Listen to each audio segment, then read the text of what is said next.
and gentlemen, welcome to episode 49 of the Oak Life Show. I'm here with Miss Deb Otto.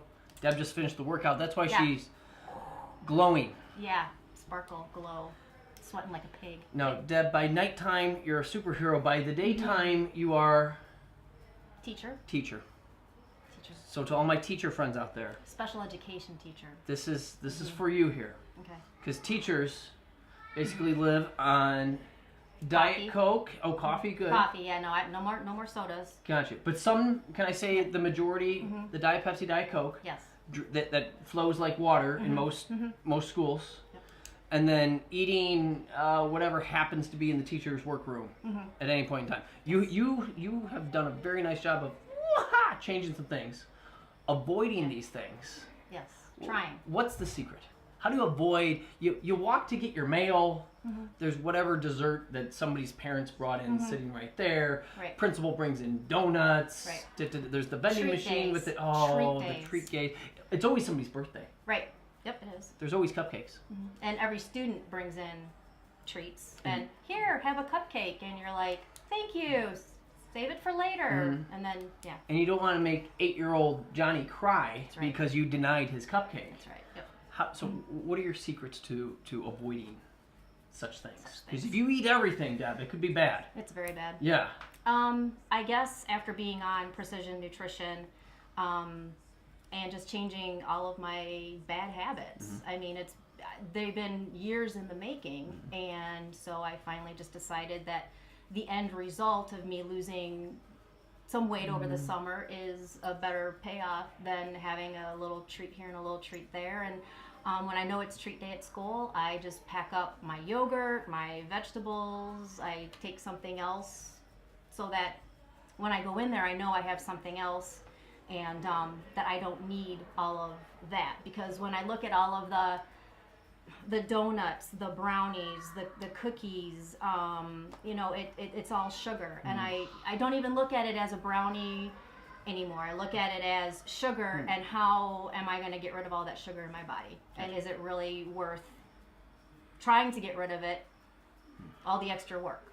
If there's a brownie sitting in the teacher's lounge now, and you walk by it, versus a brownie sitting in the teacher's lounge a year ago. A year ago, right. Tell me the difference between you walking by it now and you walking by it last year. A year ago, I would have, if it was like 2 o'clock-ish and I still had, an hour to put in, or I've got a meeting after school, and something is there and it's tempting you, and it's just like, you got to make it through this meeting. Maybe you need just a little kick. You need just a little sugar. And now it's, no, I don't need that sugar, because that is what, like I said, it's what I look at it as, and it's more of a trigger now. How are you going to burn that off? How are you going to get rid of that?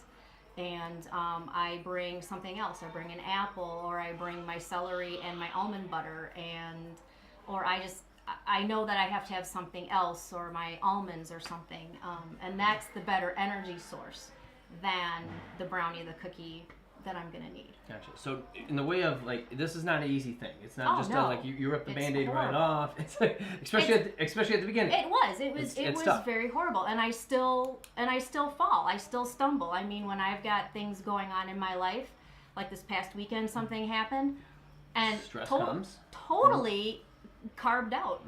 I mean, whatever I could find, like I have crackers just in case somebody gets an upset stomach. Okay, they were gone. And just anything I could get my hands on. I mean, it was just a total grazing weekend, and I completely fell off that wagon. And then, but Monday, it was just kind of like, okay, you had your pity party, you had your carb overload, and now what are you going to do about it? And now, it was back on track. And I think that's hard for people, because it's like the lights on or the lights off. Like, right.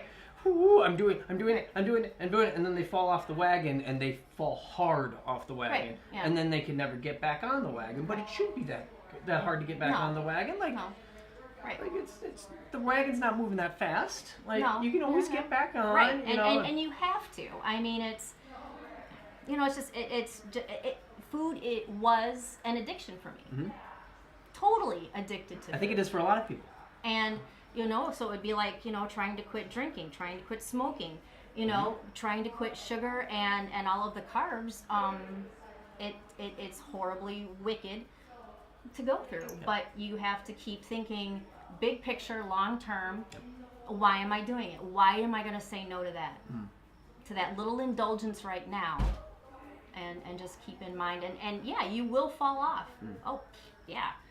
In a heartbeat, I'm going to fall off. But I have to get my thinking back again to, you know, in the long run, is this really what I want to do to myself? Yeah. So. And just to understand too, you know, that you fall off, you get back on. You fall off, you get back on. Right. Sometimes you fall off awfully. Sometimes you fall off just a little bit. Just a little bit. But you're always able to get back on. It's a process. Right. It takes time. Yep. Nothing is easy. Nothing is easy. You can't just rip the Band-Aid right off. No, because it's been 47, almost 48 years of poor eating habits.